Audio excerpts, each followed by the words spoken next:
Olá, meu aluno, olá, minha aluna! Seja bem-vindo, seja bem-vinda a mais um vídeo aqui do canal Prof. Virginia Amaral. Se você ainda não me conhece, eu sou a professora Virginia Amaral, professora de Língua Portuguesa e Redação. E neste vídeo, nesta aula, nós vamos trabalhar a banca IBFC. Isso mesmo, a banca que está tirando seu sono, mas não vai tirar mais, tá? Que a gente vai trabalhar aqui um modelo de redação para a banca IBFC com o tema, tá, um dos eixos quentes da banca IBFC, que é tecnologia e comportamento. Então, a gente tem aqui um tema inédito e eu trouxe um modelo para você, tá? Mas antes da gente ver este modelo, de ver essa proposta de redação, eu queria que você colocasse aqui nos comentários qual a cidade que você está me assistindo, né? Você vai fazer o concurso da IBFC para qual cargo? É o da PM Paraíba, do Corpo de Bombeiros da Paraíba? Se for, escreve aqui que eu quero conhecer mais sobre você que me assiste, para traçar já um perfil e ir preparando os próximos materiais. Aproveita e já deixa também aqui uma sugestão de tema para o próximo vídeo, beleza? Então, sem mais delongas, vamos ver aqui a proposta de tema que eu trouxe aqui para vocês, um tema inédito. Ativismo digital cresce no Brasil e terá papel neste ano de eleições. Esse daqui é o texto motivador, tá? Deixa eu colocar maior aqui, né? A sociedade quer mais espaços democráticos, livres e seguros para engajar em pautas e se fazer ouvida, afirma a diretora de plataforma de petições por change.org. Veja que esse site aqui, né, esse site change.org, ele é conhecido por fazer petições online, né? Então muita gente utiliza ele para fazer abaixo-assinado, né? Virtual. Então vamos ver aqui o texto motivador. O brasileiro está, a cada ano, mais atuante em formas alternativas de mobilização e manifestação política, como movimentos e abaixo-assinados na internet. O chamado ativismo digital ganhou, em 2021, ao menos 5 milhões de novos participantes, segundo dados da plataforma change.org, com 39 milhões no total. O contingente de usuários do site de petições corresponde à soma das populações dos estados do Rio de Janeiro e de Minas Gerais. Aqui faltou o ponto final. O dado sugere que 16% dos brasileiros querem exercer sua cidadania para além do voto na urna a cada 4 anos. A partir dessa mobilidade e ativismo, eles vêm apresentando demandas e cobrando a ação de políticos e autoridades para os problemas que afetam a sociedade. Em anos de eleição, esse fenômeno deve ganhar ainda mais relevância. De 2020 para 2021, o aumento de brasileiros atuando no ativismo digital por meio de abaixo-assinados foi quase 15%. Uma análise mais detida dos números da change.org mostra um crescimento de 246% de adeptos a essa forma de ativismo nos últimos 4 anos. Em 2017, apenas 11,2 milhões de pessoas tinham alguma atuação na plataforma de petições. Então, aqui é um texto que traz sobre o ativismo digital, né, que se torna cada vez mais comum hoje em dia, né? Quem nunca fez uma assinatura, né, assinou algo num abaixo-assinado virtual como esse daqui, muito comum, né, principalmente nesse site que foi citado. Então, esse daqui é um exemplo de ativismo digital. Vamos ver o próximo texto motivador, texto 2. Quando as redes sociais favorecem um ativismo preguiçoso. São meios eficientes quando não se quer mais do que o compromisso dos usuários, por Javier Calvo. Hoje em dia, para muita gente, entrar no Facebook ou no Twitter significa mergulhar em um grande protesto, onde as pessoas comentam sem parar artigos das edições digitais da imprensa e notícias dos onipresentes casos de corrupção entre políticos e empresários. Convocam atos políticos ou simplesmente desabafam contra aqueles que consideram como os responsáveis pelo desastre de nosso país. O paradoxo é que o Facebook me mostra um entorno social e a rua, o outro. As redes sociais fervem de agitação política. No mundo real, nada muda. A realidade, aparentemente, é que as redes sociais criam bolhas ideológicas. 2 pesquisas divulgadas nos últimos meses ratificam essa ideia. Segundo um estudo do Pew Research Center, as pessoas de direita tendem predominantemente a ter amigos que concordam com suas ideias políticas e fazer parte de grupos com ideias parecidas, enquanto os esquerdistas têm uma tendência maior a apagar ou bloquear amigos por causa de divergências políticas. Outro estudo, publicado na revista Science, confirma que as pessoas constroem uma espécie de sala de espelhos digital de suas próprias opiniões, e que o usuário médio das redes tem apenas cerca de 23% de amigos com ideias políticas diferentes das suas. Além disso, os especialistas no assunto descobriram que o Facebook e o Twitter amplificam aquilo que, em ciência política, se chama espiral do silêncio. Os usuários têm medo de publicar opiniões políticas quando pensam que elas podem ser lidas por outros com ideias diferentes. Então, note que aqui o texto 2 já traz uma visão já negativa do ativismo digital. Por quê? Porque mostra que esse ativismo digital, ele muitas das vezes, ele é algo muito você falar para o seu grupinho. Então você fica preso dentro de uma bolha, você não encontra o que é a diferença, né? E a democracia é isso, né? Um ambiente socialmente democrático é esse em que a gente consegue conviver com ideias diferentes. Então quem nunca aqui teve briga nas redes sociais por questões políticas, né? Principalmente aí no período de eleições, quem nunca bloqueou um parente? Graças a Deus eu não tive esse problema, tá? Na minha família foi muito tranquilo, mas eu conheço pessoas que realmente cortaram, assim, pelo menos cortaram contato, né, virtual com algum parente para não passar raiva, né? Porque via as coisas lá que o parente colocava nas redes sociais e não gostava. Então, isso, infelizmente, é algo muito comum.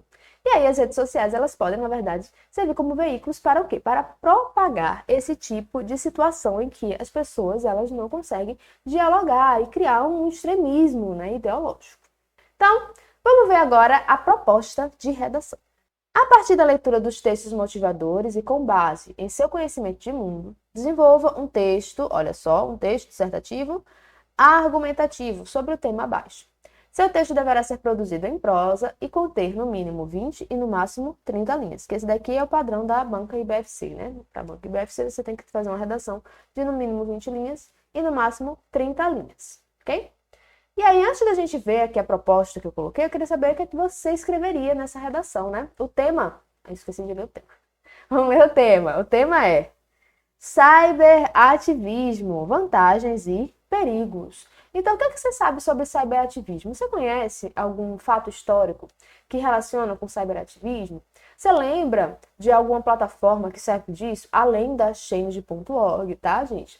Porque o que acontece? Você até pode mencionar os textos motivadores, mas não dá para você ficar preso apenas aos textos motivadores. Então, se você quiser mencionar o texto motivador, tudo bem, mas você tem que mencionar o texto motivador e trazer uma outra informação que seja sua, que você tenha do seu conhecimento de mundo, tá? Então, não fique preso apenas aos textos motivadores, porque aí a sua nota, ó, lá para baixo.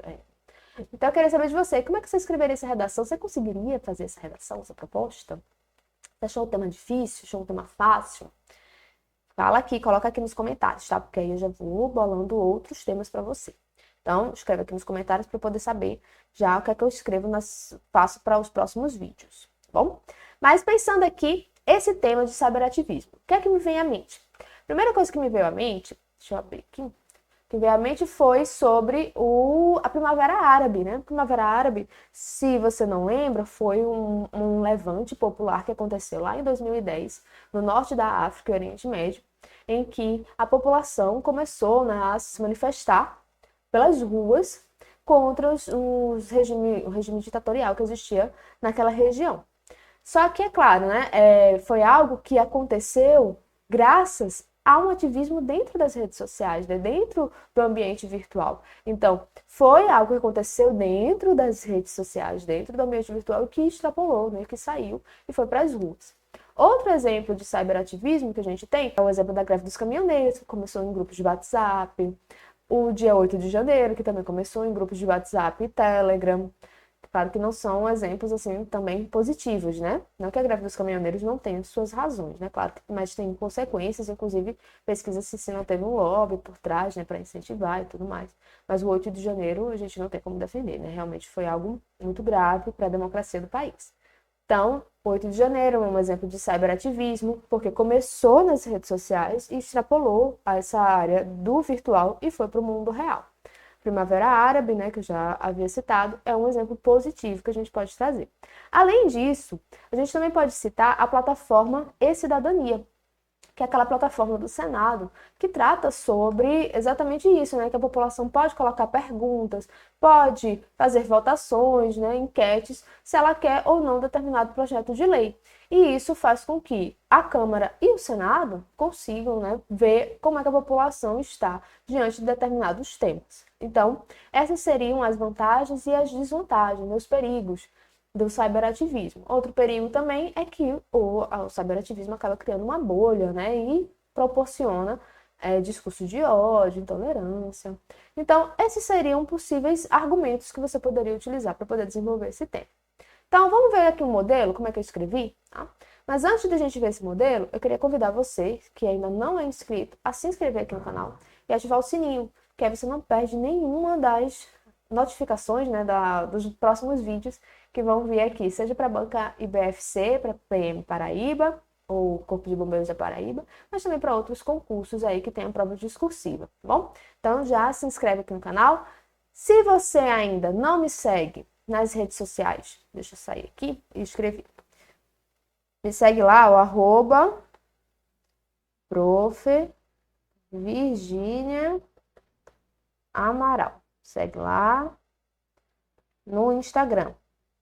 E aí, se você tiver dúvida, quiser perguntar alguma coisa, é só mandar uma DM lá que eu te respondo, ok? E antes de a gente ver mesmo o modelo, fica até o final do vídeo que eu tenho um presente para vocês, se você ficar até o final do vídeo. Que presente será esse? Não sei. Vamos ver, tem que ficar até o final. Bora lá! Vamos ver aqui como é que eu fiz uma sugestão de modelo. Lembrando que isso é uma sugestão de modelo. Você pode escrever de outra forma, tá? Não é obrigado a escrever desse jeito que eu coloquei aqui, não. Então, vamos ver aqui como é que eu coloquei. O surgimento da internet promoveu mudanças drásticas no comportamento humano, o que engloba a forma como o cidadão exerce seu protagonismo, algo essencial dentro de um regime democrático. Diante dessa situação, pode-se observar um crescente aumento do ativismo digital, que possibilita uma participação popular na vida política, mas que pode trazer tanto perigos quanto vantagens. Olha só, esse daqui é a minha introdução. Veja que a minha introdução, ela tá bem objetiva, né? Não enrolei muito. Eu fiz uma breve contextualização aqui, ó, falando sobre a internet e democracia. Então, aqui foi a forma como eu contextualizei. Eu abordei a questão da internet. E olha só, já relacionei com a democracia. Por quê? Porque a internet, o cyberativismo, ele tem essa relação com o regime democrático, tá? Porque é um ativismo digital, né? Pensando ativismo, ativismo político mesmo. Então, aqui já trouxe uma contextualização relacionando com o tema. E depois, eu já mencionei o tema. É importante você mencionar o tema, deixar o tema explícito já na sua introdução. Olha só, já coloquei aqui, ó. Ativismo digital, perigos quanto vantagens. Por que, prof, é importante eu já mencionar o tema na introdução? Porque aí você já garante aquela pontuação mínima, dizendo que você não fugiu do tema. Então, não deixe para mencionar o tema só lá no desenvolvimento, tá? Já faz isso logo na introdução. Então, na introdução, você já traz uma contextualização, já menciona o tema. Se quiser, já pode trazer os argumentos. Se você achar interessante, já pode trazer os argumentos aqui também na introdução. Ok? Então, aqui eu já fiz uma introdução bem enxuta para poder desenvolver melhor lá nas outras partes do texto. Vamos ver, então, como é que eu coloquei a questão dos perigos e vantagens. Vamos lá. O primeiro parágrafo aqui do desenvolvimento. O cyberativismo pode ser usado para proporcionar uma participação mais ativa na democracia de diferentes formas. Então, veja que eu fiz uma afirmação aqui, e é uma afirmação que mostra o quê? Que mostra a vantagem. Vantagem do cyberativismo. Por quê? Porque eu vou proporcionar uma participação ativa. Então, isso é uma vantagem, né? Isso é vantagem. Beleza. Só que olha só, não basta só eu afirmar alguma coisa, eu tenho que depois o quê? Justificar aquilo que eu afirmei. Então, eu vou justificar isso como? Eu vou justificar por meio de argumentos. Então, vamos ver quais foram os argumentos que eu trouxe para essa minha justificativa de que o cyberativismo traz uma participação mais ativa na democracia. Continuando, nesse sentido, é possível mencionar a mobilização virtual oriunda da Primavera Árabe, conjunto de manifestações contra regimes ditatoriais do Norte da África e Oriente Médio, em que ferramentas virtuais foram essenciais para proporcionar uma maior participação da população nesse levante. Além disso, também se pode mencionar a ferramenta Pesquisa Pública, presente no site E-Cidadania, o qual permite que cidadãos possam participar da vida política do Brasil por meio dela, ao permitir debater projetos de lei, elaborar perguntas, dentre outros recursos. Então, aqui estão os meus argumentos. Aqui está o argumento 1, que é da Primavera Árabe, e aqui está o argumento 2, para defender essa questão da vantagem na participação, né, mais ativa na democracia. Ok? Então, veja que foi bem objetivo, nada de muita enrolação, mas olha só, um outro elemento que eu utilizei que é muito importante, que a IBFC, ela analisa isso. Os conectivos, ó, nesse sentido. Além disso, veja também que eu utilizei conectivos, né? Em que, o também, né? Também o advérbio também é utilizado. A qual, dela. Então, esses são elementos de coesão. Quem não viu, se você não viu o vídeo, eu fiz um vídeo com análise do edital e com 5 dicas para você poder gabaritar a redação da IBFC. Dentre elas, eu menciono, né, que a banca ela reservou 1,5 ponto só para o uso disso daqui, ó, que eu destaquei de laranja, que é o uso da coesão e coerência, de você utilizar elementos coesivos, ou seja, você trazer elementos para unir as partes do texto. Conjunções servem para isso, pronomes, expressões sinônimas. Então, aqui, o uso desses elementos em laranja já te garante 1,5 ponto. 1,5 ponto é muita coisa, né? Então, veja que aqui é um aspecto que você precisa trabalhar na sua redação. Então, aqui eu trouxe as vantagens. Mas a banca pediu para eu trazer as vantagens e os perigos. Então, vamos ver quais são os perigos do cyberativismo. Por outro lado, o ativismo digital pode trazer alguns perigos para a sociedade, especialmente para a democracia. Olha só, já comecei o meu segundo parágrafo do desenvolvimento com a conjunção. Isso daqui é obrigatório. O meu segundo parágrafo do desenvolvimento, ou seja, o meu terceiro parágrafo do texto, tem que trazer uma conjunção para unir com o parágrafo anterior. Como são ideias opostas, eu vou utilizar uma conjunção que traz ideia de oposição. Por outro lado, traz essa ideia de contrário. Então, por outro lado, o ativismo digital pode trazer o quê? Pode trazer perigos. Como já dizia o seu Madruga, perigo. Então, ó, perigos para a sociedade, especialmente para a democracia. Que perigos são esses, então? Eu afirmei, fiz uma afirmação categórica, tenho que justificar. Cadê minha justificativa? Olha só, meu primeiro argumento da minha justificativa, as fake news. Então, fake news já é o meu próximo argumento. É possível citar as fake news como um dos principais problemas desse tipo de ativismo, pois a desinformação pode ser propagada de forma intencional a fim de produzir opiniões e atitudes equivocadas. Ademais, outro perigo é a ausência de racionalidade nas discussões virtuais, o que pode auxiliar na difusão de intolerância e de discursos de ódio, já que muitas vezes as partes envolvidas em um debate virtual não estão dispostas a refletir nos argumentos que contrariam seus ideais, mas sim em reproduzir discursos prontos baseados em informações falsas ou distorcidas. Então aqui eu estou mostrando os perigos. O primeiro perigo era as fake news e o outro é a difusão de discursos de ódio e de intolerância. Também utilizei conectivos, né? Importante, ó, pois, o ademais. O ademais traz ideia de acréscimo, né? De adição. Além do ademais, utilizei também o já que traz ideia de justificativa, o mas, que traz ideia de oposição. Então, são todos elementos que fazem a coesão do meu texto. O que também é utilizado aqui já, no caso, é um pronome. Então, são elementos importantes e essenciais que a banca vai analisar no seu texto. Então, nota aqui que eu trouxe um parágrafo para as vantagens e outro parágrafo para as desvantagens. A estrutura do meu texto, bem bonitinha. Já garanti, ó, 2 pontos se você vai fazer a prova da PM Paraíba, porque ela já colocou 2 pontos para a questão da estrutura. Falta só o quê? Falta só a minha conclusão. Falou a conclusão, a gente vai começar com qual conjunção? Faz o simples que dá certo. Começa com portanto. Portanto, já traz essa ideia de conclusão, tá? Então, portanto, diante do que foi mencionado, observa-se que a internet é uma importante ferramenta para proporcionar uma maior participação do cidadão na vida política de seu país. Entretanto, é necessário haver uma alfabetização digital que permita ao cidadão filtrar as informações verdadeiras das falsas, a fim de evitar a difusão de intolerância e discursos de ódio dentro e fora da internet. Então, aqui eu fiz uma conclusão, aquela típica conclusão que é, na verdade, um resumo do desenvolvimento. Pode fazer isso, prof? Claro que pode. Você pode fazer uma conclusão que ela pode ser ou um resumo do desenvolvimento ou então uma proposta de intervenção.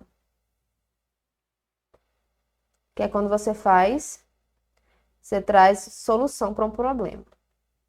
Então, quando a gente fala em conclusão, a gente pode adotar dois caminhos. Ou fazer um resumo do que foi abordado, ou então trazer a solução para um problema. Eu não quis trazer solução para problema, porque ia ser dor de cabeça. A banca me pediu para trazer solução de problema? Não, a banca não pediu para trazer uma solução de problema, então por que eu vou fazer isso? Não, deixa, só se ela pedir. Por quê? Porque se você vai trazer uma solução de problema, você tem que trazer o agente, o que é que ele vai fazer, como ele vai fazer. Tem que ser um negócio bem detalhado, tá? Não adianta só dizer assim, e o Estado tem que resolver. Mas o Estado vai resolver como? O Estado é muito grande. Quem é dentro do Estado? Então veja que é melhor você fazer o simples que dá certo. Se a banca não pedir para você trazer uma solução de um problema, faz só um resuminho do desenvolvimento, retoma lá os argumentos que você trouxe, corre para o abraço, que foi isso que a prof fez aqui no último parágrafo. Portanto, diante do que foi mencionado, o que é que eu fiz? Observa-se que a internet é uma ferramenta para proporcionar uma maior participação do cidadão na vida política do seu país. Isso daqui eu estou resumindo o meu parágrafo 1 do desenvolvimento, o meu desenvolvimento 1. E aqui no outro, é necessário haver alfabetização digital para que o cidadão possa filtrar, olha só, filtrar informações verdadeiras das falsas, a fim de evitar a difusão da intolerância e discursos de ódio dentro e fora da internet. Isso daqui é D2. Trouxe aqui a questão das fake news e da intolerância. Pronto. Acabou. Ai, professora, mas ainda falou sobre a alfabetização digital. Falei, mas eu mencionei assim, nada muito aprofundado, né? Porque também não tinha espaço, certo? Não dá para perder ponto também não, porque não me aprofundei nesse conteúdo e ele é algo que já se é mencionado, né? Quando eu comento, né, aqui, né, que as pessoas não querem refletir sobre os argumentos, fake news e tudo mais, isso tem a ver com alfabetização digital, tá? Então, aqui eu trouxe o meu textinho, bem estruturado. Introdução, desenvolvimento, conclusão. Conclusão simplesinha, que eu retomo tudo aquilo que eu mencionei anteriormente e, correr pro abraço. Lembrando sempre, né, de utilizar o quê? Os conectivos. Entretanto, portanto, tá aí para isso. Beleza? Viu só? Tranquilo, né? Nada do outro mundo. Então, você agora vai fazer o quê? Você vai agora, você que ficou até o final, você que é meu guerreiro, minha guerreira, vai conseguir baixar este modelo de redação com essa proposta para você tentar fazer uma redação sozinha, tá? Então, baixa aí essa proposta de redação e tenta produzir uma redação você mesmo. Como é que você produziria essa redação? O que é que você colocaria como argumentos? Quais argumentos você escreveria? Pesquisa na internet antes, lê sobre o assunto, que você vai conseguir fazer uma boa redação, tá? O principal é o quê? Escrever. Construa seu repertório, né? Guarda isso daqui para ser um repertório, que isso também serve, mas vai construindo seu repertório, faz um caderninho, né, de repertórios e vai escrevendo também, porque só fazer a construção do repertório sem praticar não adianta. A gente tem que aliar a teoria com a prática. Então agora é com você. Vai lá estudar, vai lá, escrever, porque só se aprende a escrever escrevendo, ok? Então é isso. Vejo você no próximo vídeo. Tchau e bons estudos! Até a próxima!